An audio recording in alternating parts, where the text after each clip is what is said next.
For 30 years, the West had a plan for Iran. Sanctions would strangle its economy until the political cost of ideological stubbornness outweighed the benefits.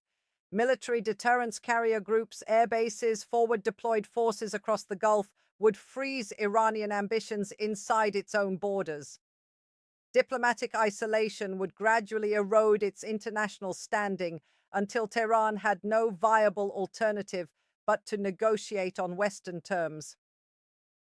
The most sophisticated pressure campaign in modern diplomatic history, constructed by the finest strategic minds across Washington, London, Brussels, and Tel Aviv, all pointed toward one conclusion: Iran would eventually break. It didn't. Today, Iranian-aligned forces sit in 4 Arab capitals. Iranian missiles have demonstrated precision and range that surprised the intelligence agencies that spent decades tracking them. Iranian drone technology developed under sanctions, refined through conflict, exported through necessity is now deployed on European battlefields, supplied to Russia, and reshaping the character of modern warfare in ways no Western analyst predicted a decade ago. The gap between what the West expected and what Iran delivered is not a footnote. It is not an intelligence failure in the conventional sense, a missed signal, a corrupted source, an analytical error in a single assessment. It is something far more uncomfortable. It is a 30-year systematic failure of an entire strategic framework. The West didn't just underestimate Iran. It built its entire Middle East strategy on assumptions Iran spent 30 years methodically proving wrong. And the most alarming part, some of those assumptions are still shaping Western policy today. The evidence did not arrive all at once. It accumulated slowly, then undeniably across 3 distinct domains, each one exposing a different layer of the same foundational miscalculation. The first domain was sanctions. The architecture the West constructed was genuinely unprecedented in its comprehensiveness, targeting Iranian oil revenues, freezing foreign assets, restricting access to international banking systems, and isolating Tehran from the dollar-denominated global economy. The intended mechanism was straightforward. Sufficient economic pain would produce political compliance. What it produced instead was adaptation. Iran developed domestic manufacturing capacity in sectors it previously imported. It constructed sanctions-resistant financial channels through intermediaries across the Gulf, Central Asia, and East Asia. It deepened barter arrangements with China and Russia that bypassed Western-controlled payment systems entirely. The economy contracted, but the IRGC's budget did not. That distinction matters enormously. The Islamic Revolutionary Guard Corps is not simply a military organization. It is Iran's primary strategic instrument, simultaneously a fighting force, an intelligence service, an economic conglomerate, and the institutional guardian of revolutionary foreign policy. When Western analysts measured the impact of sanctions on Iran's strategic capacity, they were frequently measuring the wrong variable. The civilian economy suffered. The strategic apparatus continued. The second domain was military capability. Iran's missile program, drone development, and proxy force construction all exceeded Western intelligence timelines and assessments in ways that became impossible to ignore. The Houthi movement's ability to threaten Red Sea shipping lanes, Hezbollah's precision missile inventory in Lebanon, the operational sophistication of Iranian-aligned militias across Iraq and Syria. Each revelation arrived as a surprise, which itself revealed how consistently Western assessments had underestimated Iranian investment in these instruments. The third domain was diplomacy. Rather than the isolation Western pressure intended, Iran deepened its China partnership, anchored its Russia relationship through mutual sanctions resistance, and cultivated non-aligned states, watching carefully to see whether Western pressure actually worked. The most revealing part of this history is not what Iran did. It is what the West chose not to see, and why that selective blindness became the foundation of every miscalculation that followed. The story begins in 1979. When the Islamic Revolution overthrew the Shah, it did not merely remove an American ally. It shattered the foundational assumption of every Western intelligence assessment of Iran that the Pahlavi government was stable, modernizing, and durable. The shock was not simply political, it was analytical. Western intelligence communities had systematically failed to understand the depth of revolutionary sentiment building beneath the surface of a government they found legible and familiar. The correct response to that failure would have been a fundamental reassessment of how the West understood Iran, its ideology, its internal logic, its strategic priorities. That reassessment never fully arrived. Instead, the West defaulted to a reactive posture, containment, pressure, isolation. The assumption embedded in that posture was never seriously examined. It held that Iranian behavior was ultimately a function of external cost, that sufficient pressure would eventually override whatever internal logic was driving Tehran's choices. That assumption became the template, and it was applied with remarkable consistency for the next 4 decades. The sanctions escalation cycle followed a pattern so consistent it should have triggered reassessment far earlier. Each round of economic pressure produced genuine short-term pain inside Iran. Oil revenues fell, currency values collapsed, consumer prices rose. Western analysts interpreted this pain as evidence the strategy was working, that sufficient intensification would eventually produce the compliance the template promised. What they were slower to recognize was the structural adaptation occurring simultaneously. Each sanctions round accelerated Iran's domestic manufacturing investment in sectors it could no longer import freely. Each financial restriction deepened the black market networks and alternative payment channels that would eventually serve as the skeleton of a parallel economic architecture. Each round of isolation pushed Iran closer to the sanctions-resistant partners China, Russia, Venezuela, others whose relationships would later anchor Iran's alternative diplomatic ecosystem. The West was tightening the pressure. Iran was building resilience. These two processes were running simultaneously, and Western analysis consistently weighted the first while underestimating the second. But the most consequential analytical failure was not about sanctions at all. While Western governments focused their primary attention and political energy on Iran's nuclear program, a genuine concern, tracked through intensive intelligence collection and multilateral diplomatic engagement, Iran was constructing something the nuclear file almost entirely obscured: the Proxy network. Hezbollah evolved from a Lebanese militia into a precision military organization with battlefield experience across multiple conflict zones and a missile inventory that threatened the entirety of northern Israel. The Houthi movement became Iran's maritime pressure instrument, eventually demonstrating the capacity to threaten Red Sea shipping lanes serving global trade. Iraqi militias formed the land bridge connecting Tehran to Damascus. Syrian presence gave Iran its Mediterranean access point. Every time the West tightened the pressure, Iran found a new layer of strategic depth. The West was watching one file. Iran was building an entirely different architecture and doing it largely in plain sight. To understand why the West kept getting Iran wrong, you have to look past the headlines and into the assumptions underneath them. 4 calculations, in particular, shaped Western policy for over a decade. Iran did not simply survive each one. It systematically dismantled them, turning Western pressure into the very material it used to build its position. The first calculation was simple. Economic pain would eventually break Iranian resolve. Sanctions would starve the regime of resources until it had no choice but to capitulate at the negotiating table. What actually happened was structural adaptation. Iran developed domestic industries to replace what it could no longer import. It built financial channels designed specifically to move around the sanctions architecture rather than through it. It deepened barter arrangements with China and Russia, trading oil and resources outside the dollar system altogether. Crucially, the pain of sanctions was not distributed evenly. The Revolutionary Guard's budget remained protected, while the broader civilian economy absorbed the shock. That distribution mattered strategically. Suffering built internal pressure, but that pressure pushed toward Western concessions just as often as it pushed toward Iranian retreat. Sanctions became less a punishment Iran endured and more an instrument Iran negotiated with. The second calculation involved deterrence.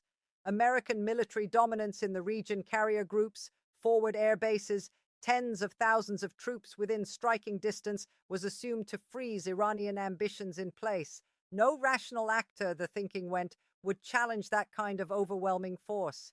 But Iran never intended to challenge it directly. Instead, it built something designed to operate underneath it: a missile arsenal, a drone program, and a network of aligned militias capable of imposing real costs without crossing the threshold that would trigger a full American response. This was not an attempt to match American power. It was an attempt to build a deterrence system against American deterrence itself, one calibrated precisely to the gap between what the US would tolerate and what it would retaliate against. The third calculation concerned Iran's regional partners. Western analysts long treated groups like Hezbollah and the Houthi movement as proxies, tools Iran could activate or restrain depending on the moment, expendable by design. Iran treated them as permanent investments instead. Hezbollah today functions less like a proxy and more like an independent military and political institution, with precision missile capability, veteran fighters, and entrenched authority inside Lebanon that no outside power has managed to unwind. The Houthis, meanwhile, demonstrated something the maritime security establishment had not planned for: the ability to threaten commercial shipping through the Red Sea, a corridor connecting directly to global trade routes stretching into the Indo-Pacific. What looked like a peripheral insurgency turned out to have leverage over the world economy. The fourth calculation was about isolation. Cut Iran off diplomatically, the logic held, and its influence would shrink along with its access to the international system. Instead, Iran built a parallel diplomatic architecture. It deepened its relationship with the Shanghai Cooperation Organization, anchored a long-term strategic partnership with China, and as Russia's war in Ukraine created new demands for military hardware, repositioned itself from a state seeking outside support into a supplier of technology other militaries needed. Isolation from one system pushed Iran deeper into another. What ties these four failures together is not Iranian military superiority. It is something more subtle. Iran understood Western strategic psychology more precisely than the West understood Iranian strategic logic. Western planning assumed pressure produces retreat. Iranian planning assumed pressure could be metabolized, redirected, and converted into leverage. That asymmetry in understanding not any single weapon system is the real intelligence failure running through this story. What most analysts still haven't fully absorbed is the scale of the irony. Iran did not merely withstand Western pressure, it used that pressure as raw material. Every new sanctions round pushed Iran further towards self-sufficiency. Every military threat justified deeper investment in asymmetric capability. In a sense, the West was not simply failing to contain Iran, it was unintentionally financing the very construction it was trying to prevent. That miscalculation did not stay contained to the Iran file, because what Iran exposed about the limits of Western strategic thinking carries implications far beyond one country, one region, or one negotiating table. If the previous section revealed how Iran dismantled four specific Western assumptions, this section is about why that matters so much beyond Tehran's borders, because what happened here did not stay contained to one country's foreign policy file. It exposed cracks running through the entire framework the West uses to manage strategic competition everywhere. Start at the regional level. Iran projected meaningful influence across four Arab states while operating under the heaviest sanctions regime in its history. That is not a minor footnote. For decades, Gulf states built their security posture around American guarantees, betting that proximity to Washington offered more protection than accommodation with Tehran. That calculation is now visibly shifting. The clearest signal came when Saudi Arabia normalized relations with Iran through Chinese mediation, not American. A rivalry that defined Middle Eastern politics for a generation was diffused not by Washington's traditional tools, but by a rising power offering an alternative path. That alone tells you something about where regional actors think leverage now resides. Now widen the lens further.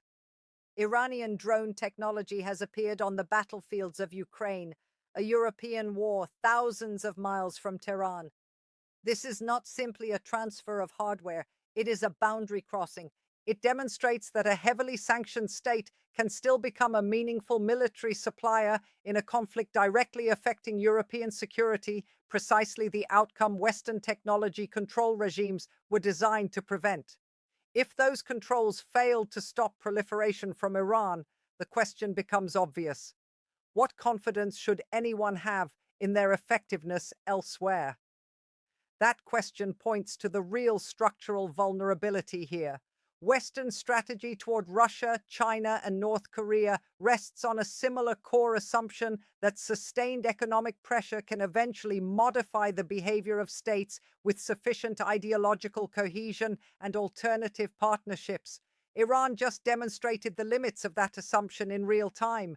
If it doesn't hold reliably here, it cannot be assumed to hold reliably elsewhere either. The winners and losers of this moment are not difficult to identify. Iran gains regional legitimacy and a demonstrated record of enduring maximum pressure. Russia gains a functioning military technology partner. China gains both a compliant energy supplier and proof that its parallel diplomatic architecture actually works under stress. The West, by contrast, loses something harder to rebuild than any single policy: credibility. Its deterrence narrative looks less absolute. Its sanctions coalition looks less unified. And its traditional levers of Middle Eastern influence look measurably weaker than at almost any point since the Cold War ended. This is where everything changes, because what Iran revealed was never only about Iran. It was a demonstration of the limits built into the entire Western toolkit for managing strategic rivals. And that demonstration did not go unnoticed. Every state currently living under Western pressure has been watching closely, studying which parts of Iran's approach worked and which didn't. Some of them, analysts increasingly believe, are already adapting the lessons for their own circumstances. Given everything Iran has exposed about Western strategic thinking, 4 broad paths now open up, each carrying different costs, different beneficiaries, and different odds of actually happening. The first is Western strategic reassessment. In this scenario, policymakers in Washington and European capitals genuinely absorb what the last decade revealed, revise their analytical assumptions, and build a Middle East strategy grounded in Iran's actual regional position rather than in the hope that enough pressure will eventually reverse it. This would require an uncomfortable admission that 30 years of sanctions-based policy did not achieve its stated objective, and that some of Iran's gains are now effectively permanent. That is a difficult conclusion for any government that has staked its credibility on the opposite assumption, which is precisely why this scenario, however rational, remains politically fragile. The second scenario is more familiar and arguably more likely in the near term: continued escalation without reassessment, tighter sanctions, a stronger military posture, deeper security commitments to Gulf partners, all pursued without revisiting the underlying assumptions that produced the current situation. Institutional momentum favors this path. Existing policies have bureaucratic constituencies, political sponsors, and sunk credibility behind them. Under this scenario, Iran continues adapting exactly as it has for the past decade, and each new round of pressure produces another demonstration of the West's limits rather than a reversal of them. The third scenario shifts the center of gravity away from Washington entirely. Call it regional accommodation. Here, Middle Eastern states, Saudi Arabia foremost among them, continue building a security architecture that incorporates Iran rather than isolating it, following the logic already visible in the Chinese brokered normalization. This path would gradually reduce the relevance of Western pressure altogether, replacing it with a regional order managed primarily by regional actors. That is precisely why this scenario draws quiet concern in Western capitals. It does not simply weaken American leverage over Iran, it weakens American centrality to the region as a whole. The fourth scenario is the most dangerous and the least predictable: Iranian overreach. Confidence built from years of successfully absorbing pressure and expanding influence could tempt Tehran into a miscalculation of its own, a move that triggers direct confrontation with Israel or the United States. Unlike the other scenarios, this one resets the regional balance through conflict rather than gradual competition, and its consequences would be measured in human cost as much as strategic outcome. Which of these paths unfolds will depend on a small set of variables worth watching closely. The depth of American domestic political attention on the Middle East, where Israel draws its own red lines, how aggressively Gulf states hedge between Washington and Beijing, and how Iran's internal succession dynamics settle after Khamenei's death. China's posture matters too. It can act as a stabilizing anchor for Scenario 3 or an accelerant if it continues supplying Iran with diplomatic cover and economic lifelines under Scenario 2. But underneath all four scenarios sits one deeper question. It is not primarily about what Iran does next. It is about whether the West can honestly examine what the past 30 years revealed about its own assumptions before those same assumptions generate the next miscalculation somewhere else with someone else. We began with a contradiction, a state under maximum pressure that somehow ended up stronger, more entrenched and more strategically confident than the governments trying to contain it. By now, that contradiction should make sense.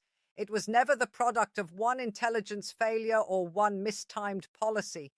It came from something more fundamental, a structural flaw in how the West measured its adversary in the first place. Western planners assessed Iran using Western logic, economic rationality, institutional fragility, sensitivity to isolation. Those metrics kept producing the wrong answers because Iran was never operating by that calculus.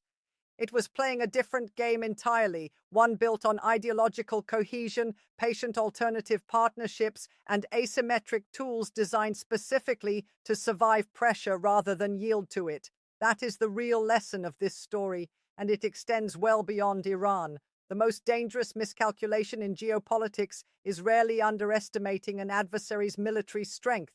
It is misunderstanding their strategic logic altogether. Iran did not outfight the West. It outlasted the West's analytical confidence, absorbing 30 years of pressure while quietly building the regional position that pressure was supposed to prevent.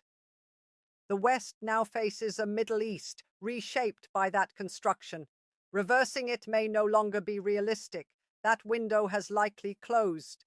The real question is narrower and harder. Can Western policymakers honestly understand how this happened and build a framework capable of reading adversaries as they actually are, not as strategic theory assumes them to be, because Iran didn't win by being stronger, it won by being misunderstood, and in geopolitics, being consistently misread by your adversary may be the most durable advantage a state can hold.